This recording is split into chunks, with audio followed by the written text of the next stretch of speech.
El fundador de Wikileaks. El 5 de abril de 2010, un video clasificado de un helicóptero Apache llegó a Internet.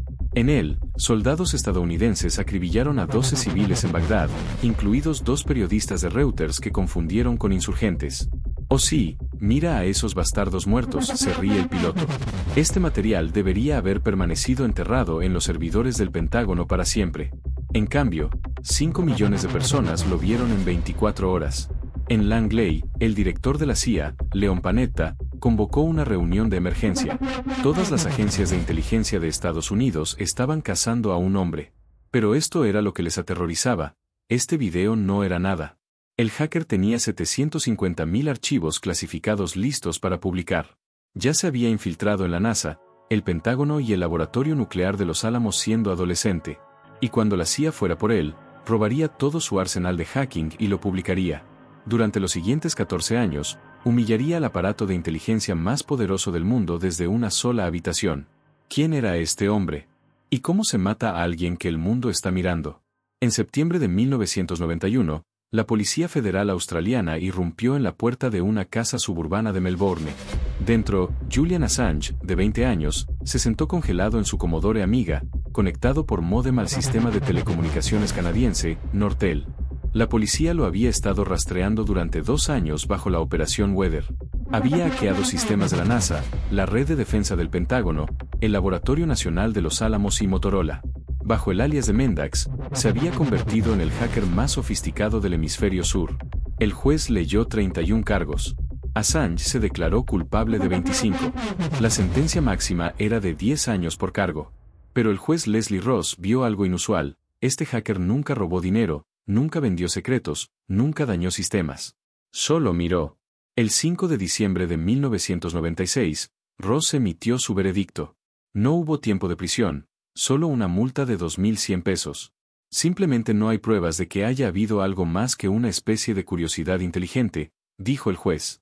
Assange quedó libre con antecedentes penales y una peligrosa nueva comprensión. Los gobiernos clasifican documentos no para proteger a los ciudadanos, sino para protegerse de los ciudadanos. Desapareció en el movimiento Cypherpunk, una red informal de 1.400 programadores que construían herramientas de cifrado para proteger la privacidad de la vigilancia gubernamental. Para 1997, Assange dirigía uno de los primeros sitios web públicos sobre criptografía. Fue coautor de Underground, un libro sobre la cultura hacker que se convirtió en lectura obligatoria en los cursos de seguridad informática.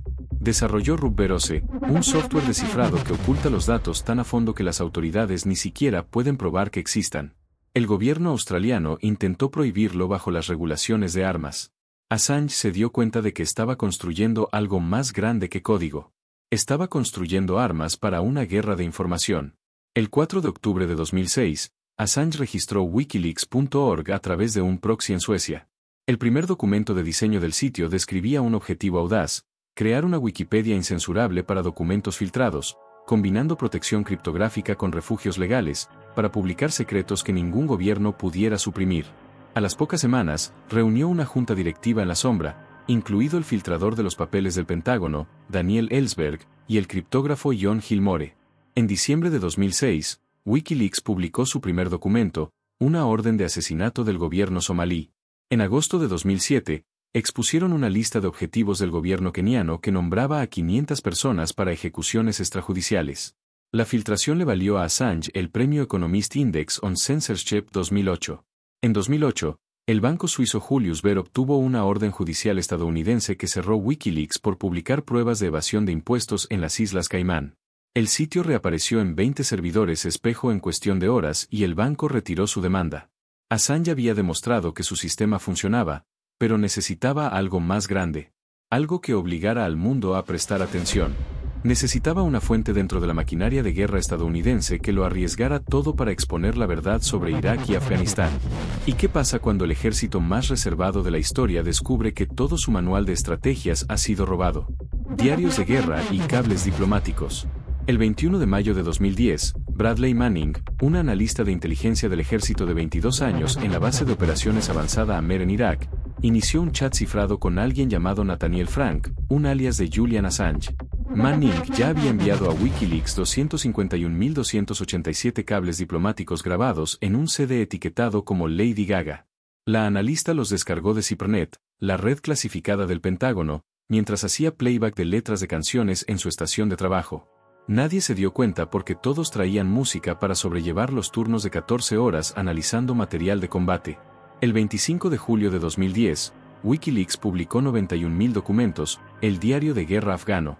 Solo la página 1 reveló la existencia de la Fuerza de Tarea 373, un escuadrón de operaciones encubiertas que atacaba una lista de 2.000 personas sin juicio. La página 47 documentaba que las fuerzas de la coalición mataron a 47 civiles en una boda. La página 2854 exponía a la inteligencia pakistaní financiando activamente a los talibanes mientras recibía miles de millones en ayuda estadounidense. El Pentágono afirmó que las filtraciones ponían en peligro a los informantes. Assange señaló que se ofreció a censurar los nombres si el Departamento de Defensa los identificaba, pero se negaron. 3 meses después, el secretario de Defensa Robert Gates admitió en un memorando privado: la revisión hasta la fecha no ha revelado ninguna fuente o método de inteligencia sensible comprometida. El 22 de octubre de 2010, Wikileaks publicó 391.832 registros de la guerra de Irak. Un documento describía a las fuerzas estadounidenses descubriendo detenidos con agujeros de taladro en las piernas en una instalación del gobierno iraquí, y luego se les ordenó devolver a las víctimas a sus torturadores. Los registros contabilizaron 66.081 muertes de civiles, 15.000 más que el recuento público del Pentágono. Cada entrada incluía coordenadas de cuadrícula, identificación de unidad y cifras de bajas. La propia documentación del ejército estadounidense contradecía 6 años de declaraciones oficiales.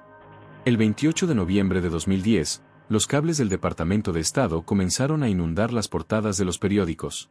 Uno reveló que ministros alemanes proporcionaron inteligencia a Estados Unidos mientras se oponían públicamente a la guerra de Irak. Otro mostró al presidente de Francia, Sarkozy, suplicando a Estados Unidos que mantuviera en secreto la oposición francesa a la guerra de los votantes franceses. Otro captó al rey saudí Abdullah exigiendo a Estados Unidos cortar la cabeza de la serpiente bombardeando Irán. Hillary Clinton ordenó a los diplomáticos robar muestras de ADN y escaneos de iris de funcionarios de la ONU en violación del derecho internacional. El contraataque global. La represalia comenzó en horas. PayPal congeló la cuenta de Wikileaks, cortando el 50% de su financiación. Visa y Mastercard prohibieron todas las transacciones, lo que luego fue declarado ilegal por la Corte Suprema de Islandia. Amazon eliminó Wikileaks de sus servidores. El senador Joel Lieberman pidió enjuiciar al New York Times por publicar los cables. Mike Huckabee exigió la ejecución de Manning en televisión. El vicepresidente, y más tarde presidente, Biden etiquetó a Assange como un terrorista de alta tecnología en Meet the Press. Finalmente, el 7 de diciembre de 2010, la Interpol emitió una notificación roja para Assange por acusaciones de agresión sexual en Suecia, cargos que los fiscales suecos habían retirado 3 meses antes, y luego misteriosamente restablecieron el día después de que comenzara Cablegate. Assange se entregó a la policía británica. El juez Howard Riedel concedió la libertad bajo fianza de 240.000 libras. El fiscal sueco apeló y Assange pasó 10 días en régimen de aislamiento en la prisión de Wandsworth, mientras celebridades como Michael Moore y Bianca Hagger recaudaban su fianza. El 16 de diciembre, salió con un monitor electrónico en el tobillo que transmitía su ubicación a la policía cada 60 segundos. El asilo en la embajada. ¿Cómo lucha un editor contra la extradición mientras el gobierno más poderoso del mundo construye un caso de espionaje contra él? ¿Y por qué Ecuador, un país más pequeño que Nevada, se enfrentaría a Estados Unidos? El 19 de junio de 2012, Assange entró en la embajada de Ecuador en Three Hands Crescent, Knightsbridge, un piso en el primer piso detrás de los grandes almacenes Harrods. Scotland Yard lo había seguido desde que salió de la oficina de su abogado. Lo vieron entrar, pero no pudieron seguirlo. La Convención de Viena de 1961 convierte a la embajada en suelo ecuatoriano. Afuera, los oficiales comenzaron una vigilia que costaría a los contribuyentes británicos 12.6 millones de libras durante 3 años. Dentro, el presidente Rafael Correa concedió asilo político a Assange, declarándolo víctima de persecución política. La embajada mide 2.153 pies cuadrados, más pequeña que una cancha de tenis. El dormitorio de Assange era un baño de mujeres reconvertido con una cinta de correr, una lámpara solar para prevenir el raquitismo y una máquina de ruido blanco para enmascarar las conversaciones de los micrófonos láser dirigidos a las ventanas. Adoptó un gato llamado James que usaba corbatas a rayas para las fotos de Twitter. En octubre de 2016, Wikileaks publicó 50.000 correos electrónicos del presidente de la campaña de Hillary Clinton, Jon Podesta. Los mensajes revelaron que Clinton recibió preguntas del debate por adelantado de la colaboradora de CNN Donna Brasile, transcripciones de discursos en Wall Street que se negó a publicar públicamente, y encuestas internas que mostraban que Bernie Sanders representaba una amenaza mayor de lo que se reconocía. El Comité Nacional Demócrata acusó a Rusia de orquestar el hackeo y las agencias de inteligencia estadounidenses confirmaron que la inteligencia militar rusa proporcionó los correos electrónicos a Wikileaks. Assange negó saber la identidad de su fuente. El sistema de envío de Wikileaks evita que incluso él identifique a los filtradores. Las publicaciones dividieron la base de apoyo de Assange. Glenn Greenwald y Edward Snowden se distanciaron públicamente. The Guardian, su antiguo socio, publicó un editorial llamándolo idiota útil. Dentro de la embajada, las relaciones se deterioraron. Assange acusó al personal de espiar. Se quejaron de que andaba en patineta a las 3 de la mañana, no limpiaba su baño y dejaba que James defecara en las alfombras de la embajada. En octubre de 2016, Ecuador le cortó internet después de las filtraciones de Podestá. Pamela Anderson lo visitaba mensualmente, trayendo comidas veganas y mensajes del mundo exterior. En marzo de 2018, el nuevo presidente de Ecuador, Lenín Moreno, llamó a Assange un problema heredado y un mocoso malcriado. La embajada instaló inhibidores de señal, prohibió las visitas y amenazó con el desalojo si Assange hacía declaraciones políticas. Imágenes de seguridad revelaron más tarde que UC Global, una firma de seguridad española, grabó las conversaciones de los abogados de Assange y proporcionó el material a la CIA. Antiguos empleados testificaron que la agencia discutió el secuestro o envenenamiento de Assange. Un plan consistía en simular un accidente automovilístico durante un traslado médico. Otro sugirió explotar su amor por los gatos envenenando la comida de los gatos de la embajada.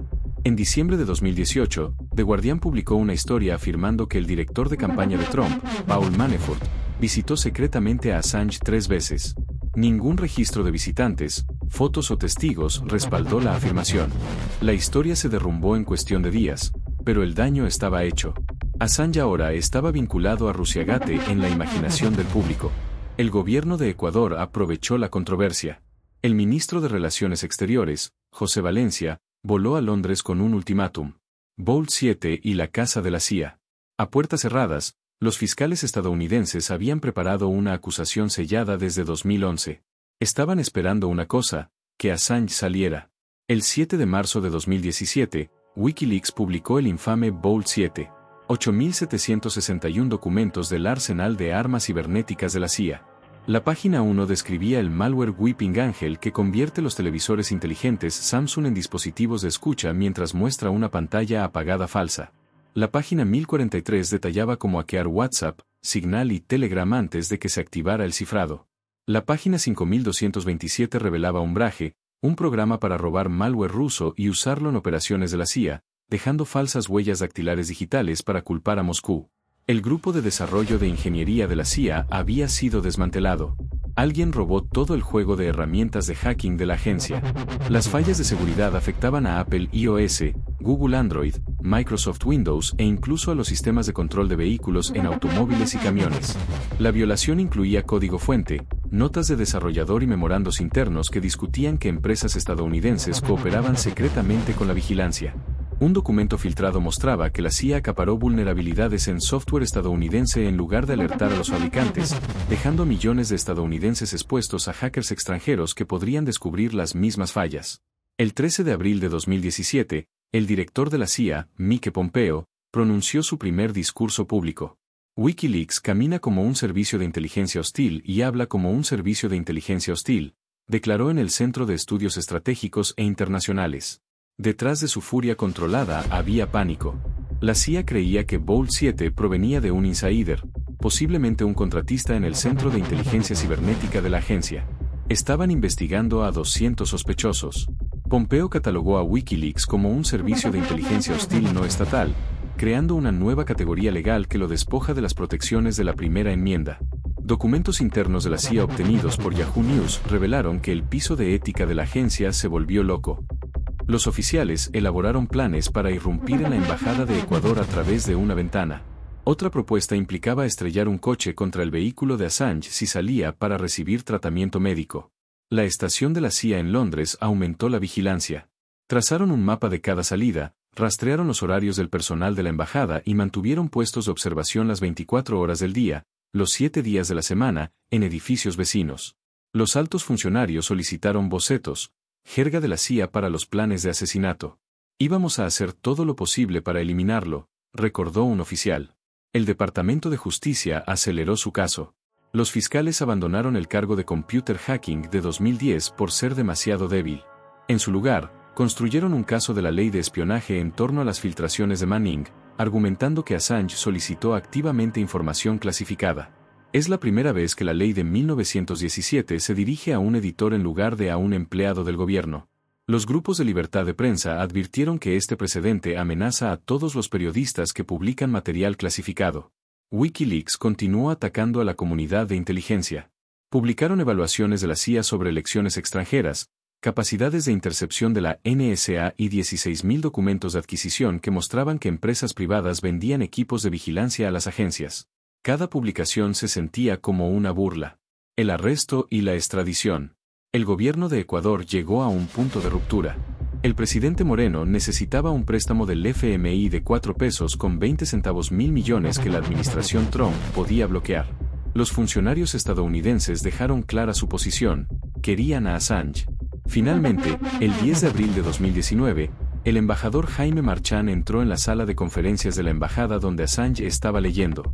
El asilo ha terminado, anunció Marchán. Assange no se movió. Había sospechado que este momento se acercaba desde que el gobierno de Ecuador lo acusó de hackear sus sistemas informáticos, cargos que sus abogados calificaron de inventados. A las 10 de la noche, el embajador notificó formalmente a Assange que su protección terminaba al amanecer.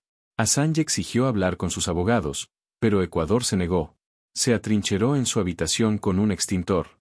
Al día siguiente, 7 agentes de la Policía Metropolitana entraron en la embajada. Assange se había encajado en la puerta de su baño. «Esto es ilegal», gritó mientras los oficiales le quitaban los dedos del marco de la puerta. Lo llevaron horizontalmente por las escaleras.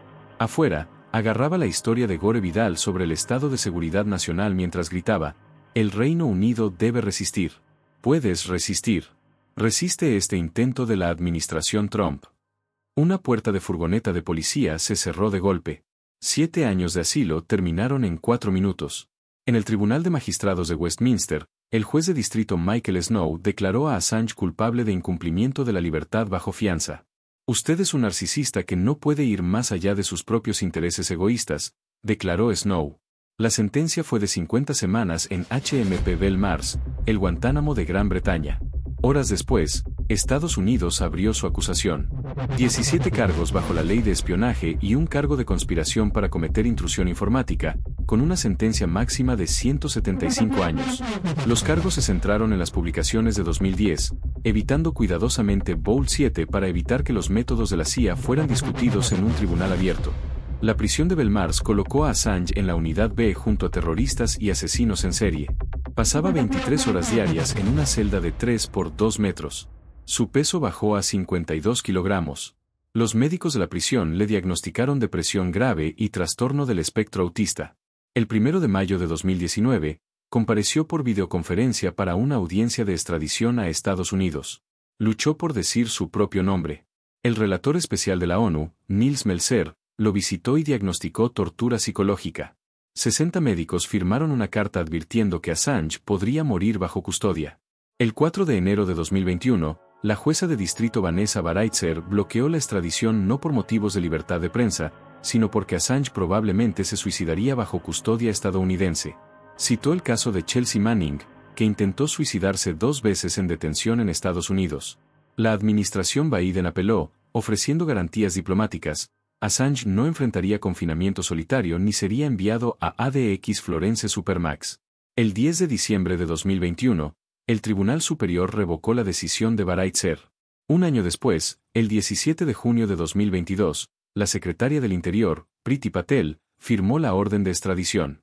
Assange apeló al Tribunal Superior, luego a la Corte Suprema, luego al Tribunal Europeo de Derechos Humanos. Pero cada apelación fracasó. Sus abogados argumentaron que la extradición violaba el artículo 10 de la Convención Europea, la libertad de expresión. Los tribunales dictaminaron que la seguridad nacional anula la libertad de prensa. Mientras tanto, los principales periódicos que publicaron los mismos cables no enfrentaron cargos. La libertad final. El 20 de marzo de 2024, después de 1901 días en Belmarsh, Assange entró en las audiencias de apelación final. Su esposa, Estella, con la que se casó en prisión en 2022, sostuvo las manos de sus dos hijos fuera del tribunal. Presidentes de Brasil, México y Colombia pidieron su liberación. Tucker Carlson entrevistó a Vladimir Putin, quien afirmó que Rusia no tuvo ningún papel en las filtraciones del DNC. La CIA se negó a confirmar o negar si existían planes para matar a Assange. 2 meses después, en un impactante cambio, el Tribunal Superior permitió a Assange apelar por motivos de que Estados Unidos podría negarle las protecciones de la primera enmienda como ciudadano australiano. Y el 24 de junio de 2024, Assange compareció en Saipán, Islas Marianas del Norte. Se declaró culpable de un cargo de la ley de espionaje a cambio del tiempo cumplido. Después de 14 años, Julian Assange abordó un jet privado a Australia. Libre, pero marcado para siempre como un delincuente por publicar información veraz sobre las guerras estadounidenses. El hombre que expuso asesinatos militares, engaños diplomáticos y criminalidad de inteligencia se fue con antecedentes penales. Los funcionarios que ordenaron torturas, llevaron a cabo vigilancia ilegal y mintieron al Congreso se fueron con pensiones. Todos los principales periódicos de la Tierra publicaron los documentos que Assange filtró. Solo él fue a prisión. Ese precedente ahora se cierne sobre todos los periodistas que reciben información clasificada. La próxima vez que alguien filme un crimen de guerra, registre una vigilancia ilegal o documente la corrupción gubernamental, recordará lo que le pasó a Julian Assange. Y tendrán que decidir, ¿vale la verdad 175 años? Porque ese es el precio que Estados Unidos acaba de poner a la transparencia. La pregunta no es si surgirá otro Wikileaks, es si alguien se atreverá a dirigirlo. Pero un hombre vio cómo se desarrollaba la persecución de Assange y aún así optó por filtrar los secretos más oscuros de la NSA. Sabía que lo cazarían para siempre. Sabía que nunca volvería a ver su casa. Y lo hizo de todos modos. Mira cómo Edward Snowden superó en astucia a la agencia de vigilancia más poderosa del mundo y vivió para contarlo.